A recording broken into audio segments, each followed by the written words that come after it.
This is the homework for Paul McWhorter's lesson number 45. He asked us to go ahead and make the Tilt-O-Matic bubble with the OLED display.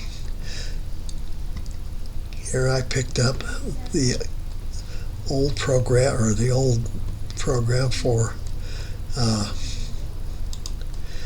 this is the one for machine. I got to import the MPU time, and then I import math import, and then I did them all, arctangent sine, and what was the other one here? Let me look. It was radians and pi. Okay, so that was just to pick up all the math, and I don't have to write math in front of everything as I do it. Here I set up the I2D display, and I set up the MPU 6050 here. Here I've got a function for the circle, because I got to have that little circle that bounces around in the middle. And here's all the stuff that goes to that. This is from our previous lesson on how to make a circle. And then we got the standard stuff for accelerometers, X, Y, and Z. And then I made sure they didn't get any zeros. Then down here I did the pitch and the roll calculations and converted them to degrees. Okay, now here is where I make the display target, which is a box with two lines through it.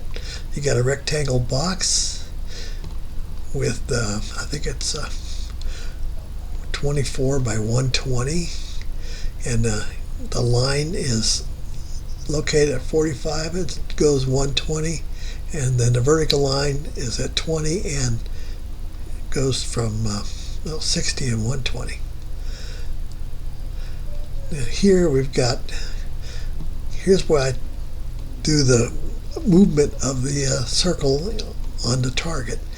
I decided to make X equals integer of 60 minus the pitch degrees, because the reason I made it integer is I got an error. I said it can do that, so I made it integer, and it worked. Okay, so then the Y, I got, here's how I center the thing.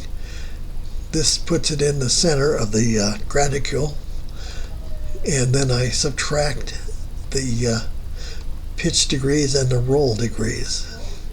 Then I add X and Y in the circle up here. If you go up to the circle, you see I got CX and CY is the X and Y down here. And then down here I'm just doing the displays of all of that. The pitch, roll, I put that above the box, just like Paul did. And then and the roll, I put that above the box. And then I added this wonderful looking Tilt-O-Matic, and then I added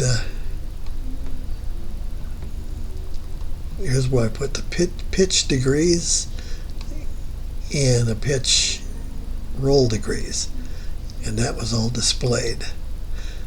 Then I do a little short time, sleep time, and I set the display, and then I clear the display. Okay, now let's run this thing. Okay, there it's running. Now if I do a negative pitch, you notice that the little circle goes up towards the high side.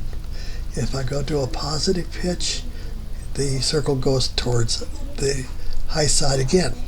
The same thing happens when I roll do a positive roll, and then a negative roll. The circle goes that way, and the circle goes that way. So there's my homework, and I sure appreciate you, Paul, doing these videos. And you guys have a good one, and bye.